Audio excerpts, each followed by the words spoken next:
Hi everyone. My name is Sayyid Amir Sultan, and basically I belongs to Darbhanga district of Bihar, and I have done my graduation in mechanical engineering in 2020 from Aryabhatta Knowledge University, which is in Patna, and right now I am pursuing my masters from IIT Patna in mechanical design branch. So, basically, apart from my academic background, I am very much interested in teaching because teaching plays an important role in shaping the both individual and the society, and also empowering the students to achieve their goals. So basically, these are my some short intro. We are with the topic properties of solid and liquid. So basically, this topic includes the study of mechanical, thermal, and surface behavior of the solid and liquid under various conditions. So we are dealing with this topic. So right now, I am considering the solid part. So properties of solid.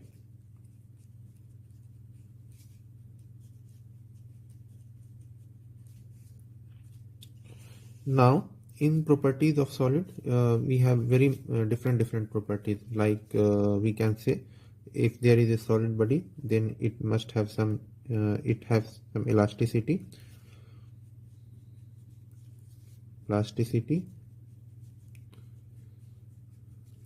There may be ductility. Might have some brittleness. Then a solid body also have you can say the toughness, and then hardness, and etc. So basically, now moving to one, what is elasticity? So basically, elasticity is the property of a body by which it regains its original shape and size after the removal of load. Let's say, for example, rubber. So it is its initial shape, but if we stretch it, it elongates. But if we remove the load, elongation, then see it regains its original shape and size. So the property of the body by which it regains its original shape and size, we call it as elasticity. Now the second one is plasticity. So basically, plasticity body are those bodies which do not regain its original shape and size after the removal of load.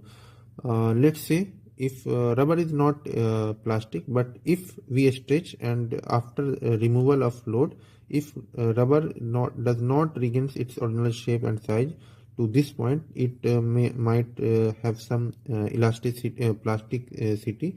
It might have some strain, existing strain. Then we say the body is plastic. So basically, in case of plasticity, the body does not regain its original shape and size after the removal of load. Now the third property is ductility.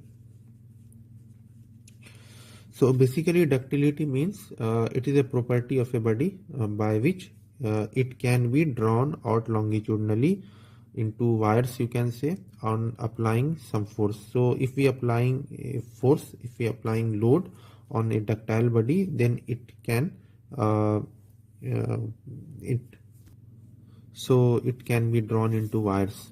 This property is the ductility. Now the fourth one is brittleness. Basically, the lack of ductility is the brittleness. We have in our homes glasses. So this is a beaker, you can say. So it is of brittleness because if we apply load on it, it does not elongate. It will finally breaks down.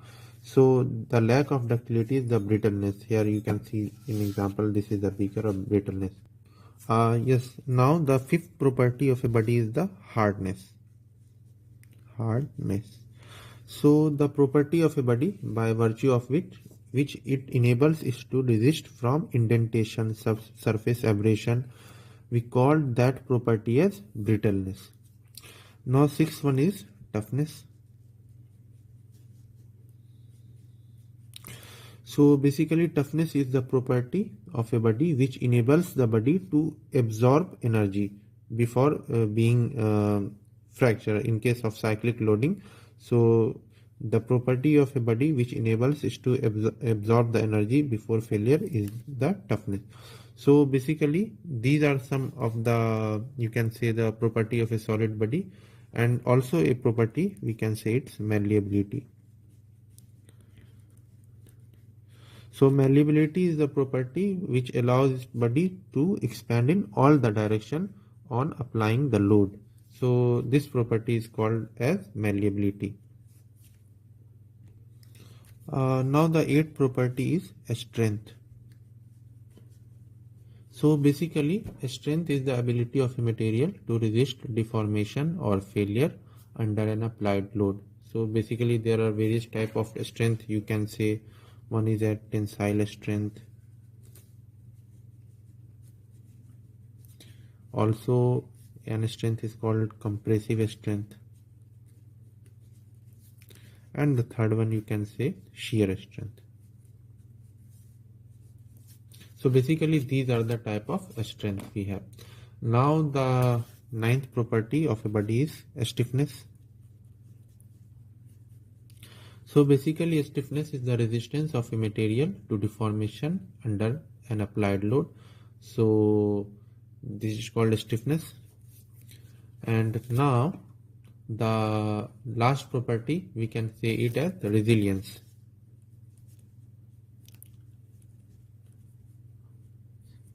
So basically resilience is the ability of a material to absorb energy within its elastic limit and release when the force is removed. So this property is called resilience. For example, you can say a spring exhibit high resilience.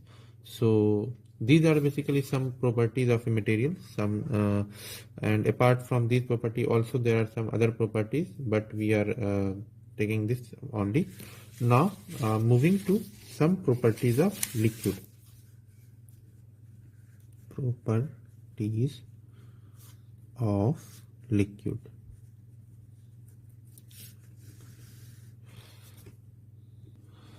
Yes, so the first property is the fluidity. So basically fluidity is the ability of liquid to flow and take the shape of their container. So this is basically the fluidity. For example, you can say water flows easily while honey flows more slowly due to higher viscosity. So this is the fluidity. Now the second one is viscosity. So viscosity is basically the resistance offered by flow when it flow. Resistance to flow in a liquid is the viscosity. So basically there are when a fluid flow, for example water flow easily, whereas oils, you can say honey, flow very slow. So this is the reason why the slowness is there. This is the reason which is the viscosity, which is the resistance to flow. The property which offer resistance to flow is the viscosity. It have many application like in human body also. If the blood is more viscous, then this will cause the reason for the high blood pressure, and there are industrial application and many all. Now the third property of the body is liquid is surface tension.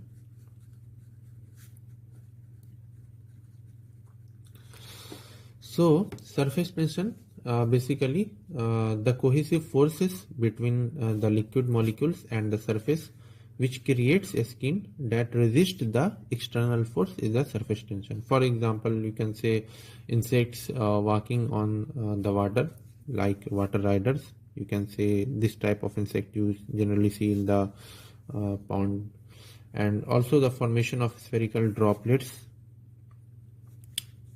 This is due to the reason of surface tension, and cleaning action of detergents which reduces the surface tension. It is so basically these are the example of surface tension. Now the fourth example of fourth property of liquid is the density. So basically density is the denoted by rho. It is the mass per unit volume of a body is the density. So we have various applications basically used in determining the buoyancy force and designing ships and submarines. So density also plays a very much important role. The fifth one is pressure. Pressure is basically a liquid exerts pressure due to their weight. So it is the you can say pressure is being exerted by liquid due to its weight. So there are various application of the pressure. For example, in case of hydraulic system, in designing dams and water tanks. So basically these are the application of pressure. So thank you.